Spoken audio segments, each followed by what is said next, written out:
आपको सारी बताएगी तो लास्ट आज के इस विजय संकल्प सम्मेलन में मलखेड़ा गांव में हमारे बीच पधारे हमारी पार्टी के जिलाध्यक्ष हमारे बड़े भाई आदरणीय प्रदीप बिश्नोई जी, हमारे पार्टी की तरफ से राजस्थान की विधानसभा में पीलीभंगा क्षेत्र का प्रतिनिधित्व कर रहे विधायक आदरणीय भाई धर्मेंद्र मौर्य जी, हमारे बीच में पधारी पूर्व मंत्री राजगढ़ की पूर्व विधायक परम आदरणीय कमला जी और राजस्थान भारतीय जनता पार्टी के एससी मोर्चा के प्रदेश अध्यक्ष और पार्टी में लगातार इस क्षेत्र के कार्यकर्ताओं का भी मार्गदर्शन करते आ रहे मलखेड़ा के भांजे और हम सबके कार्यकर्ताओं का मार्गदर्शन करने वाले आदरणीय भाई कैलाश मेघवाल जी, इस सम्मेलन में हमारे इस जो कि छानीबड़ी मंडल में गांव आता है, छानीबड़ी मंडल के अध्यक्ष आदरणीय भाई रघुराम जी मान साहब और पधारे में विधानसभा क्षेत्र भादरा के दूसरे सभी मंडलों के हमारे अध्यक्षगण बलवान जी, शैलेंद्र जी, पार्टी के जिला परिषद के हमारे पधारे हुए आदरणीय सदस्यगण, पंचायत समिति के भी पार्टी के पधारे हुए सदस्यगण, पार्टी से जुड़े हुए हमारे सभी सरपंच साहिबान, पार्टी के सभी सम्मानित जनप्रतिनिधिगण, नेतागण और पार्टी के सभी सम्मानित पदाधिकारीगण, गांव के परम आदरणीय बुजुर्गों, नौजवान साथियों, दोस्तों, मित्रों और बड़ी संख्या में हमारे बीच में विराजमान मातृशक्ति के रूप में हमारी माताओं बहनों, प्यारे बच्चों और प्रेस के मेरे आदरणीय बंधुओं, आज पार्टी के संस्थापक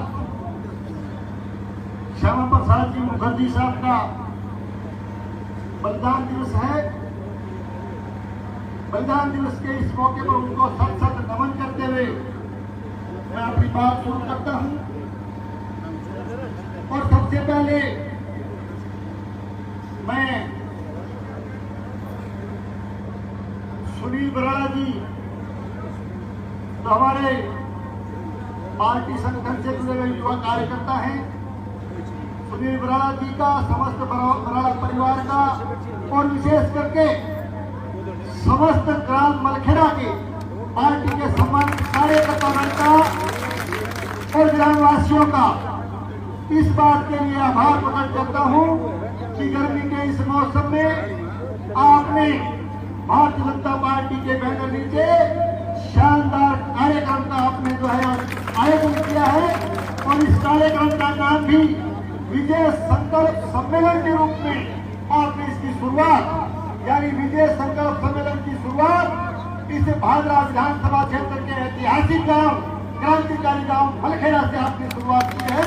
मैं आपको बहुत बहुत अभिनंदन करता हूँ, आपका बहुत बहुत धन्यवाद देता हूँ, आभार प्रकट करता हूँ। इस मौके पर हमारे बीच में अपना कीमती समय निकाल करके हमारे बीच में पधारे हमारे जिलाध्यक्ष आदरणीय प्रदीप बिश्नोई जी का, आदरणीय हमारे एमएलए साहब धर्मेंद्र मौर्य जी का, पूर्व विधायक आदरणीय कमला जी का और मेरे भाई कैलाश जी का पधारे हुए सभी नेतागण का भादरा विधानसभा क्षेत्र के संगठन की तरफ से मैं आपका बहुत बहुत हार्दिक स्वागत करता हूँ, अभिनंदन करता हूँ। और इस मौके पर भादरा विधानसभा क्षेत्र के अनेक गांव से जो कार्यकर्ता बंधु इस विजय संकल्प सम्मेलन में पधारे हैं, हौसला अफजाई की, हमें आकर के आशीर्वाद दिया है, इसके लिए सभी बंधुओं का भी मैं तहे दिल से आभार प्रकट करता हूँ। बहुत बहुत आपको साधुवाद करता हूँ। साथियों, वैसे तो आज के राजनीतिक हालात पर भादरा विधानसभा क्षेत्र की वर्तमान स्थिति पर मेरे से पूर्व वक्ताओं ने सारी बातें आपको विस्तार से और बड़े रूप में बताई। और यह भी शंकर भाकर ने आपको गीत गाजे की बात की बताई, थोड़ी सी बात को शायद बात कह दी। और वैसे भी लास्ट में जिस वक्ता का बोलने का नंबर आता है उसके पास शायद बहुत ही कम विषय बचते होंगे जिस पर वो बोल सके। साथियों, आप सबके 98 से लेकर के आज तक लगातार आपके बीच में रह करके काम किया है, आपकी सेवा करने का काम किया है। और इस दौरान आप लोगों ने इस दौरान 2 बार 1998 और 2013 में मेरे जैसे सलाहन से कार्यकर्ता को आपने राजस्थान की विधानसभा में भेज करके भी मुझे अपना पूर्ण आशीर्वाद देने का काम आपने किया। मैं निश्चित रूप से देवता समान मेरे सभी मतदाताओं का, भगवान के समान सभी कार्यकर्ताओं का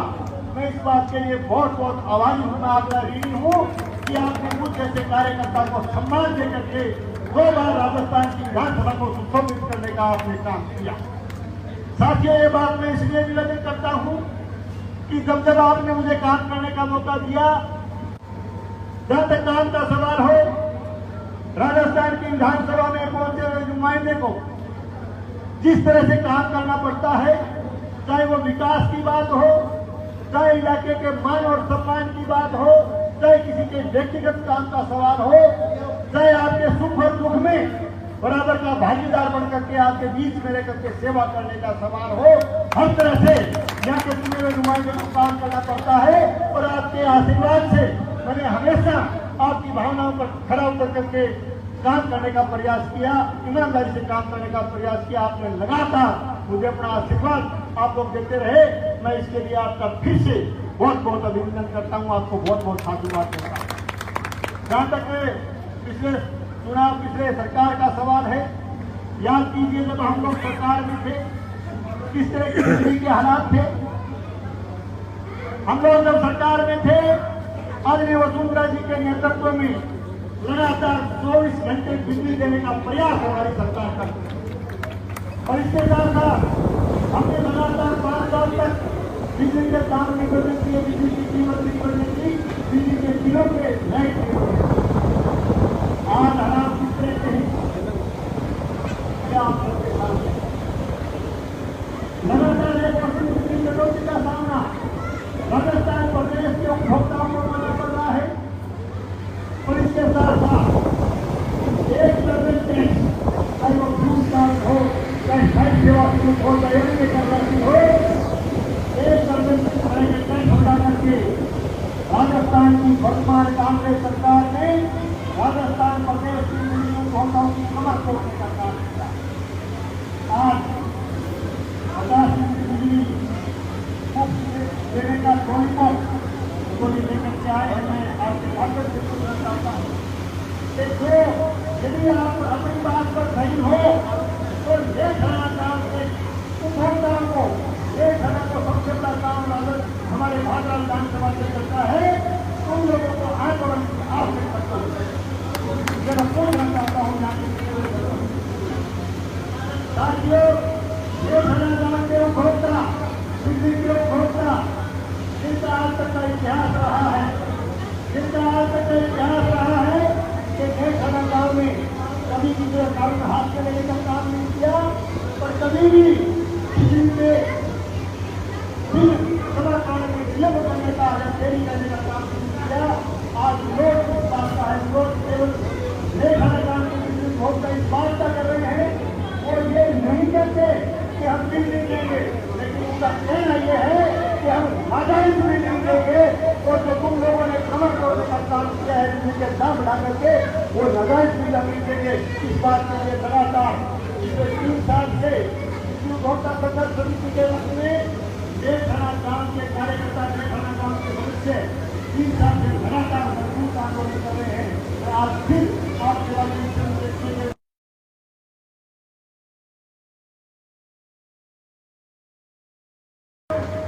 चाहे सिंचाई की बात हो, चाहे पीने के पानी का सवाल हो, आप देख सकते हो पूरे भारत कार्यकर्ता सुधारे। आज चाहे वो सिंचाई करने की बात हो, चाहे सिंचाई सिस्टम की बात हो, आज 1 लाख खान ये केवल सिंचाई पानी के लिए फाइट कर रहा है। भागा विधानसभा के पंचायत का पूरा इलाका आज भाजी से भी पधारे हुए 5 साल आपके बीच में बैठे हैं। इस बात के साथ है कि पूरा का पूरा वो इलाका खारा पानी पीने के लिए मजबूर है, खारा पानी पीने के लिए मजबूर है। 2000 रुपए तक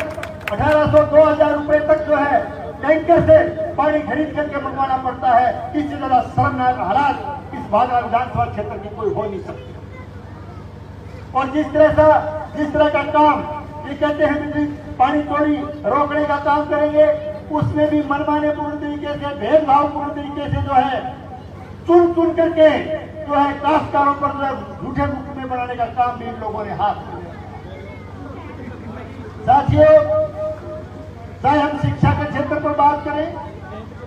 शिक्षा के क्षेत्र की भी मैं बात करना चाहूँ। हम लोग जब सत्ता में थे, हम लोग जब सरकार में थे, माननीय वसुंधरा जी के नेतृत्व में हमने 5 साल के कार्यकाल में एक भी ग्राम पंचायत क्षेत्र ऐसा नहीं छोड़ा जिसमें कैंपस का स्कूल नहीं खुलवाया हो, 12वीं का स्कूल नहीं खुलवाया। मैं ये इसलिए कहना चाहता हूँ, मलखेड़ा गांव के कार्यकर्ता भी मेरे इस बात के साक्षी हैं। मैं जब 1998 में पहली बार इस विधानसभा क्षेत्र का सदस्य बना था, पहली बार जब विधायक बना था, मैं इस गांव के बीच में जब आया, आपको याद होगा गांव के अंदर और इतना बड़ा राजनीतिक गांव, इस गांव की बहुत बड़ी राजनीतिक पृष्ठभूमि, बहुत बड़ी मजबूती से आप लोग काम करने वाले कार्यकर्ता, लेकिन उस जमाने में 8 का स्कूल हुआ करता था। आप लोगों के आशीर्वाद से 10वीं का स्कूल भी हम लोगों ने खुलवाया। और जब दूसरी बार जब मैं इस क्षेत्र का विधायक बना तो 12वीं का स्कूल खोलने का मलखेड़ा का सौभाग्य भी मुझे प्राप्त हुआ। ये मैं आपसे निवेदन करने के लिए आया। साथियों, चाहे कॉलेज का सवाल हो, लंबे समय से यहाँ के कार्यकर्ता, भाजपा क्षेत्र के कार्यकर्ता उच्च शिक्षा के लिए कॉलेज की मांग करते थे। हमने लगातार इस मांग को विधानसभा में उठाया था और मैं उन्हें धन्यवाद देना चाहता हूँ तत्कालीन मुख्यमंत्री आदरणीय वसुंधरा जी को कि इस इलाके की मांग पर भाजपा के अंदर राजकीय महाविद्यालय यानी कि सरकारी कॉलेज खोलने का काम भी हमारी भारतीय जनता पार्टी की सरकार ने किया। आज ये बात करते हैं शिक्षा की कि हम इंग्लिश मीडियम स्कूल खोल रहे हैं। मैं ये मानता हूँ कि आज जमाना बदल रहा है। आज के इस जमाने में इंग्लिश मीडियम की पढ़ाई की अति आवश्यकता है, बहुत जरूरत है और इंग्लिश मीडियम के स्कूल खुलने चाहिए और इंग्लिश मीडियम के स्कूल खोल रहे हैं। इस बात का हम स्वागत करते हैं। लेकिन पीड़ा इस बात की है कि भाजपा विधानसभा क्षेत्र में स्थानीय जनप्रतिनिधि की गलत नीतियों की वजह से, स्थानीय जनप्रतिनिधि की जन विरोधी नीतियों की वजह से लड़कियों के स्कूल बंद करने का काम इस सरकार ने किया। बालिका स्कूलों को बंद करने का काम, चाहे वो रामगढ़ का बालिका 10वीं का स्कूल हो, चाहे वो गांधीबड़ी की बालिकाओं का 10वीं का स्कूल हो और चाहे वो गुरसरी का बालिका विद्यालय 10वीं का हो, चाहे आप किसी भी विद्यालय को उठा करके छानीबड़ी को उठा लीजिए, इन 10वीं के विद्यालय जिन पर बालिकाओं के विद्यालय पिछले समय से खुले हुए थे उनको बंद करने का काम इस सरकार ने हाथ में लिया है। बालिका शिक्षा पर एक पहराघात करने का काम इस सरकार ने हाथ में लिया। आज ये कहते हैं इंग्लिश मीडियम स्कूल यदि खोलने होते तो ऐसे स्कूल पड़े हैं तो पिछले समय से बंद हैं। ऐसे स्कूल भी हैं प्राइमरी स्कूल जिनमें नामांकन कम है, जिनमें विद्यार्थी कम है। इन स्कूलों को यदि इंग्लिश मीडियम का बना दिया और गया होता तो हम इंग्लिश मीडियम की पढ़ाई भी करते, पर हमारी बच्चियों को, हमारी बालिकाओं को पढ़ाई से महरूम नहीं रहना पड़ता, पढ़ाई से वंचित नहीं रहना पड़ता। हमारे इस जिले में आज जिलाध्यक्ष जी इस बात के साक्षी हैं, एमएलए साहब भी बैठे हैं। ऐसे बहुत से स्कूल मिलेंगे जो कि प्राइमरी स्कूलों को जो है और 8वीं के जो बंद स्कूल है, पुराने स्कूल है, उनको जो है इंग्लिश मीडियम पढ़ाया गया है। केवल भादरा में बालिका शिक्षा के साथ खिलवाड़ या के चुने हुए प्रतिनिधि ने किया। साथियों, चाहे किसी भी विषय को उठाएं, सड़क के क्षेत्र में जब हम लोग सरकार में थे तो पहली बार कि किस तरह से गांव के अंदर सड़कें थी, मलखेड़ा की सड़कों को भी मैं याद करवाना चाहूंगा। मलखेड़ा में आते थे, आपके दूर दराज के रिश्तेदार आते थे और वैसे भी संपन्न गांव है, प्रभावशाली आप साथियों का गांव है, दूर दूर तक रिश्तेदारियां, हरियाणा पंजाब के भी बहुत से लोग आते हैं। तब वो मलखेड़ा गांव के इंटरनल सड़कों की हालत देखते थे और हम लोग 5 साल या काम करके गए। यदि 5 साल बाद यदि आपके मलखेड़ा का कोई रिश्तेदार भी आया होगा तो उसको मलखेड़ा गांव की सड़कों का नक्शा बना हुआ नजर आया। ये काम आपके यहाँ के स्थानीय जो है पंचायत राज के माध्यम से और हम सब में मिलकर के आपके सहयोग से, ग्रामवासियों के सहयोग से किया गया। गांधीबड़ी से मलखेड़ा को, क्योंकि आपके ज्यादातर रिश्तेदारियां हरियाणा पंजाब में है, वो गांधीबड़ी से होकर के आते हैं, कच्चे रास्ते से आते थे, धूल भरी मिट्टी में जो है वो आकर के इस बात का लगातार ओढ़मा देते थे। भादरा गांधीबड़ी से मलखेड़ा को सड़क से जोड़ने का काम भी जो है भारतीय जनता पार्टी की सरकार के समय किया। हम लोग काम करके गए थे, पर आज केवल एमएलए कोटे की एक पाइपलाइन जो कि 10-10 लाख की, 20-20 लाख की, हमारे यहाँ अपने सवाई छाती के कार्यकर्ता बैठे होंगे, हमने 20 लाख से एमएलए और प्रधान कोटे से वहां पाइपें डलवाई थी। हमने कोई एहसान नहीं, हमने कभी उसका जिक्र नहीं किया। लेकिन एमएलए कोटे से, जो कि एमएलए कोटा एक दायित्व होता है, अपना एक कर्तव्य होता है, कोई 10-15 की या मैं हिसाब तो बोल रही हूँ, हिसाब तो मैंने वो बघेलो संतर भाकर लेनो जाने वो ले ले, वो पूछ ले उठते को दियो तो कहीं गांधीबड़ी में पानी प्या दियो। कोई एमएलए कोटा की पाइपलाइन जिला देश दे दी तो भी वो बड़ो भारी एहसान। अब कितो के एहसान हमारे पर करे, वो भी बात को बार बार कटी जाए बड़े गांधीबड़ी में पानी प्या और पानी तेने खूब प्यानो है, पानी ते किशोक पियो, किशोक नहीं पियो वो तो प्रधान जी जाए पूछ लो, बिरान में कब ताजे पानी किशोक करो, पानी बात करो। यानी किस तरह की बात आप कहना चाहते हैं, क्या संदेश आप देना चाहते हो इलाके के लोगों को? साथियों, चाहे कृषि के क्षेत्र में हम बात करें, कृषि के क्षेत्र में देश के यशस्वी प्रधानमंत्री आदरणीय नरेंद्र मोदी जी पहले प्रधानमंत्री आए जिन्होंने प्रधानमंत्री फसल बीमा योजना के रूप में किसानों को शानदार योजना देने का काम किया और आज प्रधानमंत्री फसल बीमा योजना का बहुत बड़ा लाभ पूरे हिंदुस्तान के, भारतवर्ष के किसान को मिल रहा है। आज फसल बीमा के नाम पर इन लोगों ने वाई लूट करके राजस्थान की विधानसभा में पहुंचने का काम किया, पर वो जो आवाज कहते थे राज में आवाज चाहिए, और वो आवाज अशोक गहलोत साहब की गोदी में जाकर के वो आवाज जो है वो दब गई, पूरी तरह से दब गई। यही कारण है कि आज भादरा विधानसभा क्षेत्र का जो बकाया बीमा क्लेम है वो नहीं मिल पा रहा है, क्योंकि